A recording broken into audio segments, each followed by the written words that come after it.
In this short video, we're going to show you how we built the diorama of Racine's very first lighthouse. The very first lighthouse was called the Root River Lighthouse. It was built in 1839. It was modified in 1858 and finally retired in 1865.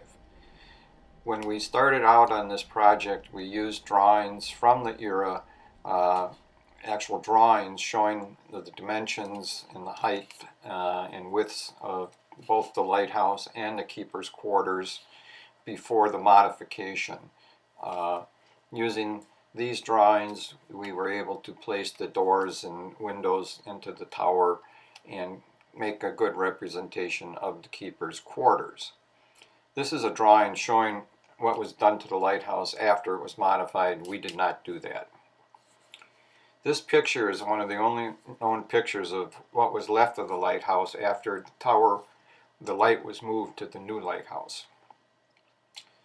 We used a combination of foam core, newspaper, you can see cotton mop ends to build the base of the diorama.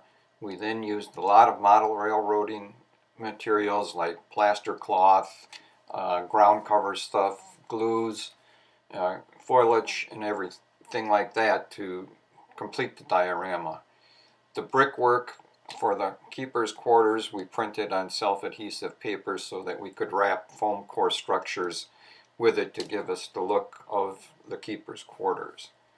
The tower itself was made out of a styrofoam cone which was then coated with plaster cloth and so that we could set the windows and the doors into it.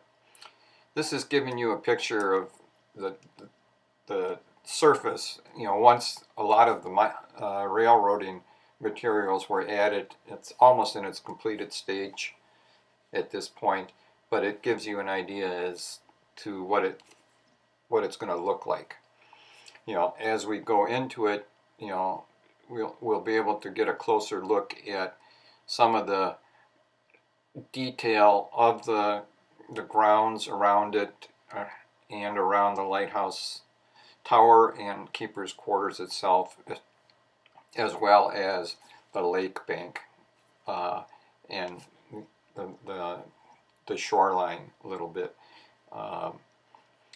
Again, all model railroading, you know, materials, you know, were used to create the ground cover, the bushes, rocks, you know, grasses, etc. So this just gives you a view of what it looks like. It's a little bit closer view of the keeper's quarters. Not having a real good actual picture of the quarters, you know, some of the stuff around the buildings were our best guess of what might have been there, you know, rocks and some foliage. Here's a good look at the lantern room as we were able to determine it looked like from the drawings with the windows. We used, you know, model wood, you know, to make the windows, scored them to get the panes. We did the same thing for the door, model wood that was scored to give it the plank look. And here again you can see some of the detail around the keeper's quarters. The little shed at the end would have been the summer kitchen. Most keeper's quarters in this period of time always had a summer kitchen because it got too hot during the summer to do cooking in the house itself. The lighthouse was built at the approximate location of today's Racine Public Library. Now, the rest of this right here is going to show you some detail of the lake bank, which has a lot more detail in it than the actual ground above where the keeper's quarters and tower sat. And again, this was all done using the newspaper and the mop, you know, strands, plaster cloth, paints, and glues to put the rocks into place.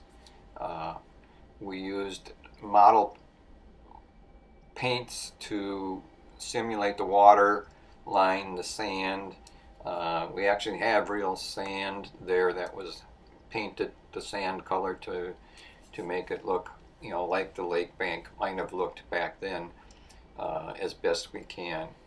Uh, from the picture that you saw earlier in the movie, the lake bank looked very rough and it was very full of debris on the bottom, and that's why ours diorama has all of that debris shown on the lake bank.